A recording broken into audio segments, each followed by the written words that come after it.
Prajwal seeds. నమస్తే బాబాయ్, ఏం పేరు మీ పేరు? వెంకటేశ్వరరావు. ఏ ఊరు నుంచి వచ్చారు? పల్నాడు జిల్లా రొంపిచెల్ల మండలం రొంపిచెల్ల గ్రామం నుంచి వచ్చాం.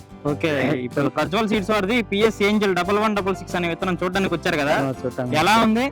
మంచిగా బాగుంది. రైతులు తగ్గిస్తున్నాం, వేస్తున్నాం. ఆ, తెగులు ఇప్పుడు గానీ మీకు- బొబ్బరు గానీ ఆగుతుంది. ఆ, ఇప్పుడు మీకు చుట్టుపక్కల ఈ చైన్ తర్వాత చూసుకున్నట్లయితే అన్ని ఎలా అన్ని- ఉన్నాయి, ఇది ఎలా ఉంది అనేది ఇదే బాగుంది. ఇత్తనం వెరైటీ బాగుంది. రైతులు ఏ తగిన ఇత్తనం ఇది. కాపు అది ఎలా ఉంది బాబాయ్? కాపు ఒక కాపు కోసారు. ఇది ఒక కాపు కోసేది రెండో పాదం మంచి తంట పెట్టింది, బాగానే ఉంది. కొంచెం నీళ్లు ప్రాబ్లం ఆగిపోయింది, ఇంకా బాగానే ఉండేది. అదే ఇక్కడ గమనించాల్సింది రైతులు మరి మొన్న 23లో 4-5 తారీఖుల్లో 150 కిలోమీటర్ల వేగంతో తుఫాను సంభవించింది కాబట్టి ఆ తుఫాను కూడా సంభవించి తట్టుకొని మరి బెట్ట వాతావరణం కావచ్చు, అధిక వర్షాలు కావచ్చు, తెగుళ్ళకు కానీ బొబ్బరకు కానీ మంచి విధానంలో అందించినందుకు ప్రజ్వల్ కంపెనీ వారు ఈ పొలం రైతేనేనండి. సినన్న ఒకసారి ఇట్రా. ఇది మొదటి కోత ఎన్ని క్వింటాలు అయిందన్న? మొత్తం మొదటి పాత్ర 40 క్వింటాలు. 40 క్వింటాలు. అందులో తాలు ఎంత అయింది? చాలు 6 టిక్కీలని మంచి 35 అయింది. ఓకే, ఇది గింజ శాతం ఎలా ఉంది బాబాయ్? గింజాతం బాగానే ఉంది, నిండా ఉంది గింజ.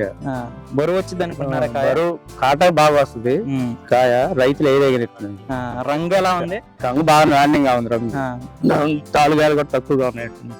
ఇలాంటి క్వాలిటీ ఉంటే మార్కెట్ లో మంచి రేటు పడుతుంది మంచి అనుకుంటున్నారా? రేటు పడుద్ది. మా నాన్న అయితే డౌన్ లో మాత్రం 18,400 దాకా అమ్మాడులే. ఇది మంచి రేటే పడుద్ది. క్వాలిటీ గల కాయ. ఇత్తనం కూడా బాగానే ఉంది. ఇంత ఇత్తనం కొన్ని ఇత్తనాల్లో ఉండదు, కొన్ని కాయల్లో. ఓకే, ఈ ఇత్తనం ఉంటేనే బరువు వస్తుంది, బరువు వచ్చింది, నాణ్యత బాగుంది. బాగా ఏ దగ్గర ఇత్తనం రైతుకి ఈ సంవత్సరం వచ్చినటువంటి అంటే అనుకూలంగా లేదు. ఈ సంవత్సరం వాతావరణం. నీళ్లు ఉంటాయి. నీళ్లు ఉంటే 3 గంటలు పెట్టిద్ది ఇత్తనం. ఎన్ని గింజలు ఉంటాయండి ఇందులో సుమారు? ఎన్ని గింజలు ఉంటాయి అనుకుంటున్నారు ఇందులో సుమారుగా? గింజల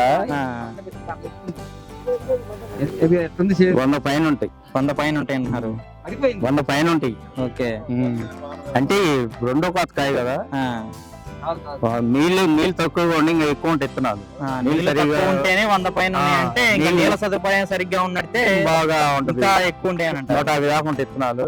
బాగా బరువు వస్తుంది ఇత్తనం ఈ కాయ. లాస్ట్ గా రైతులకు ఏం చెప్పదలుచుకున్నారండి? ఇత్తనం వేసుకోవచ్చు రైతు అనేవాళ్ళు. జాగ్రత్త చేసుకుని నీళ్లు బాగా దగ్గరగా ఉంది వేసుకుంటే రైస్ తోటలు వేసుకోవచ్చు. ఇత్తనం ఇబ్బంది ఏమన్నది. అది మాట్లాడి రైతు వేసుకో తగ్గిస్తున్నాం. ఇది మంచి కంపెనీ వాతావరణం అనుకూలించి పడినప్పుడు కాదండి. మనం ఒకటే మాట, ప్రకృతి అనుకూలించిన సమయంలో కూడా పండాలి. ఇది బాగుందని అంటారు. 2023లో నీకు 150 కిలోమీటర్ల వేగంతో నాణ్యంగా లేదు ఈ సంవత్సరం. అంత బొబ్బరు వచ్చి అంత గమనివారం ఉంది. బొబ్బరు రాలేదు, బాగుంది.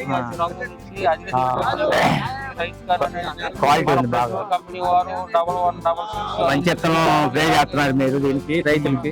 ఏమన్నా ఇంకా 4-5 రోజులు పోతే మార్చి నెల కూడా వస్తుంది. అవునవును. ఈ రోజుల్లో కూడా ఫీల్డ్ ఇంత గ్రీనిష్ గా నీట్ గా ఫ్లవరింగ్ వస్తుందంటే చెప్పుకోదగ్గ విషయం. ఇత్తనం మంచిదే.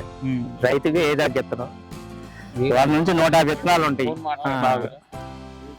ఓకే, చూసారు కదండి, వచ్చినటువంటి రైతులు ఈ విత్తనాన్ని చూసి చాలా ఆనందంగా ఉన్నారు. సో రైతులందరూ మాత్రం ఈ విత్తనాన్ని వేసుకొని మంచి లాభాల బాటలో పయనించాలని కోరుకుంటున్నామండి.